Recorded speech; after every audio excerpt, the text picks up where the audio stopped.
Capítulo 21. Revertir la rueda del samsara. Generalmente sentimos que hay un gran problema que tenemos que arreglar. La instrucción es detenernos, hacer algo que no nos sea familiar, hacer cualquier cosa aparte de salir corriendo en la vieja dirección, de practicar los viejos trucos. De alguna manera seguimos distanciándonos del Dharma. Es como si lo considerásemos una filosofía o un curso de autoayuda. Y por mucho que se nos anime a hacer de la meditación y de las enseñanzas algo relevante para nuestra vida emocional, seguimos olvidándonos de aplicarlas cuando nos atascamos. Cuando estamos enfadados con alguien o tenemos el corazón partido, cuando queremos vengarnos o suicidarnos, en momentos así no solemos pensar que la meditación y las enseñanzas sean muy aplicables. No llegan a conectar con la realidad de la situación. Mucha gente dice que la meditación no es suficiente, que necesitamos terapia y grupos de apoyo para tratar con nuestras estructuras y hábitos más enraizados. Sienten claramente que el Dharma no penetra lo suficientemente hondo en nuestra confusión.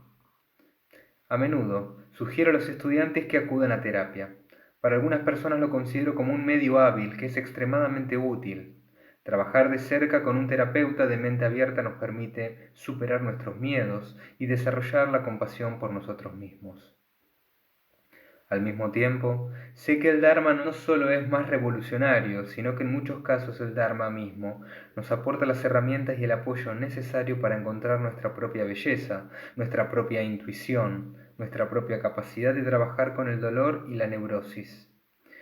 Parece que uno de los trucos es tener la suficiente fe en el Dharma como para llevarlo directamente a nuestras pesadillas, no como una teoría inutilizable que nos separa de nuestros principales problemas, ni como algo que nos exige un nivel determinado, sino como un buen alimento, una medicina sin efectos secundarios que es aplicable siempre y en todas partes.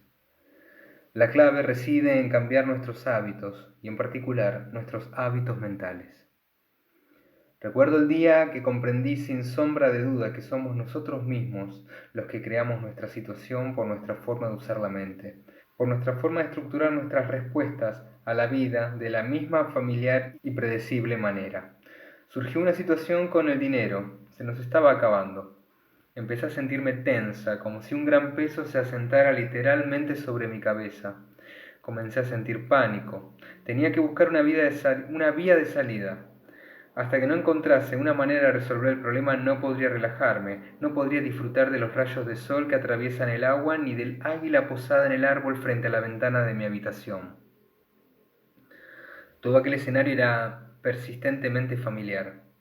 No sé por qué lo pude ver aquella vez con más claridad que en otras ocasiones. Probablemente fue el resultado de observar mi propia experiencia durante tantos años tan honesta y ecuánimemente como podía.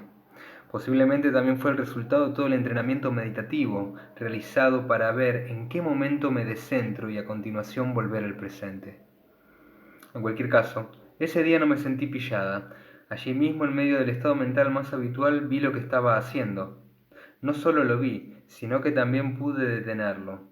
Dejé de seguir mi plan habitual para salvar la situación. Decidí no correr de un lado a otro tratando de evitar el desastre. Dejé que los pensamientos de solo yo puedo salvarnos de esto fueran y vinieran. Decidí ver qué ocurría sin mi aportación, aunque eso significara que todo se cayera a pedazos. A veces simplemente hay que dejar que todo se caiga por tierra. El primer paso y el más duro fue no actuar. No evitar el desastre iba contra el núcleo de mi manera de operar. Me sentí ante una enorme rueda con una inercia colosal para seguir en la dirección habitual, y yo le estaba dando la vuelta. De eso va el Dharma, de cambiar nuestros hábitos, de invertir el proceso, de solidificar tanto las cosas, de invertir la rueda del samsara. El proceso comienza cuando nos damos cuenta de que nos estamos descentrando de la manera habitual.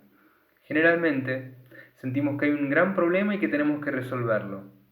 La instrucción es detenerse, hacer algo que no nos sea familiar, hacer cualquier cosa aparte de salir corriendo en la dirección conocida, de emplear los viejos trucos. En las enseñanzas budistas hay muchas instrucciones para darle la vuelta a la realidad. Una Oye consejos como medita sobre lo que te provoque resentimiento o reclínate sobre las aristas más afiladas. Mientras Trungpa Rinpoche estaba todavía en Tíbet, su profesor Khenpo Ganchar lo educó en este estilo de vida. Se denominaba Instrucciones sobre la naturaleza no dual de la realidad. Una vez preguntamos a Rinpoche qué le había pasado a Khenpo Ganchar cuando escaparon de Tíbet. Dijo que no estaba seguro, pero que había oído que mientras el resto de ellos huía hacia India, Khenpo Ganchar caminaba hacia China. Este es un tipo de instrucción que podemos aplicar en nuestra vida y puede producir cambios revolucionarios en nuestra manera de percibir las cosas. Mi primer paso fue decidir que no iba a actuar siguiendo mi impulso habitual. Se trataba de una prueba, de una exploración de las enseñanzas budistas que dicen que creamos nuestra propia realidad, que lo que percibimos es nuestra propia proyección. Mi primer paso fue decidir que no iba a actuar siguiendo mi impulso habitual.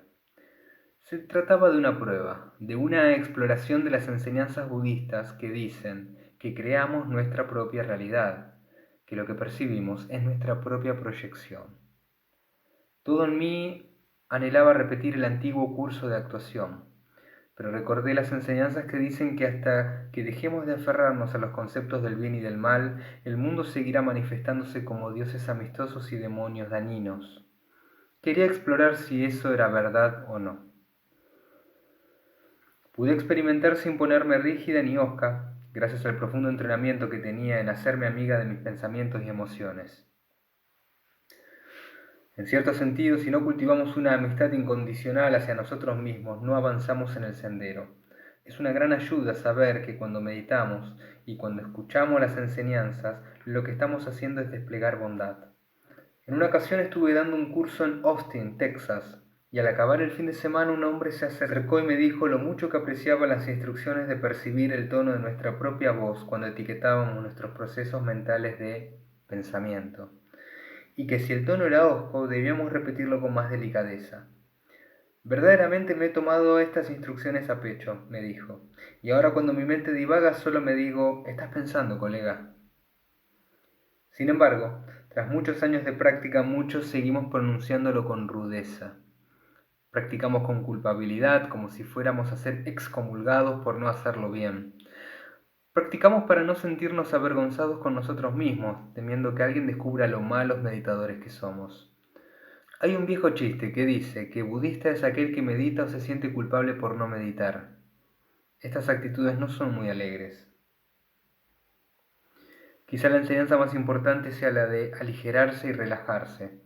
Para trabajar con nuestras locas y embrolladas mentes, es una gran ayuda recordar que lo que hacemos es abrir paso a la suavidad que ya está en nosotros y dejarla extenderse. Dejamos que difumine las agudas aristas de la autocrítica y la queja.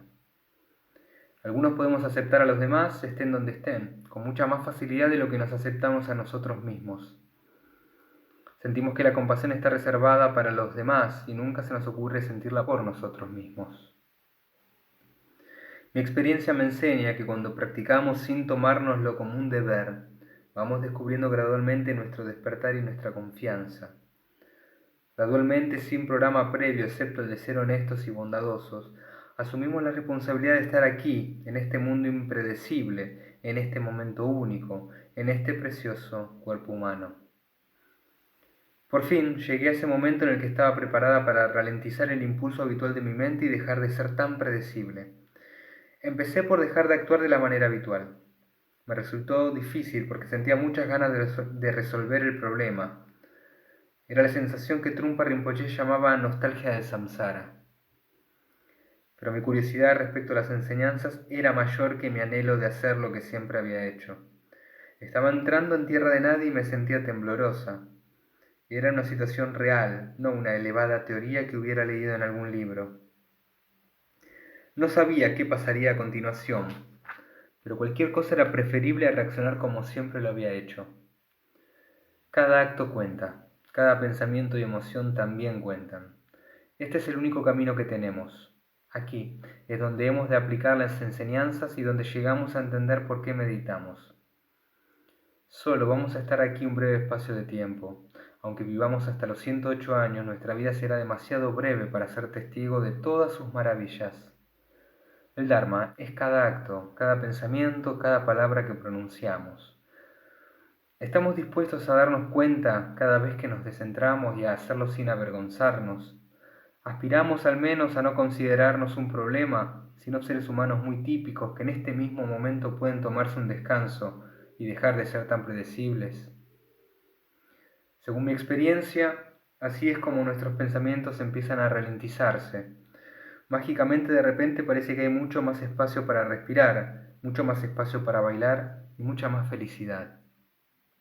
El Dharma puede curar nuestras heridas, antiguas heridas procedentes no del pecado original, sino de un malentendido tan antiguo que ya ni podemos verlo. La instrucción es relacionarnos compasivamente con nosotros mismos, aceptando el lugar donde nos encontramos, y empezar a considerar que nuestra situación es trabajable. Estamos pillados en el hábito de aferrarnos a las cosas y fijarlas, que hace que tengamos la misma reacción una y otra vez. Así es como proyectamos nuestro mundo. Cuando vemos este mecanismo, aunque solo sea un segundo cada 3 semanas, podemos pillarle rápidamente el truco a este proceso de solidificar las cosas y podemos detener nuestro mundo claustrofóbico, dejando en el suelo el equipaje que acarreamos desde siglos y entrando en un nuevo territorio. Si preguntas cómo hacerlo, la respuesta es simple. Haz del Dharma algo personal, explóralo de todo corazón y relájate.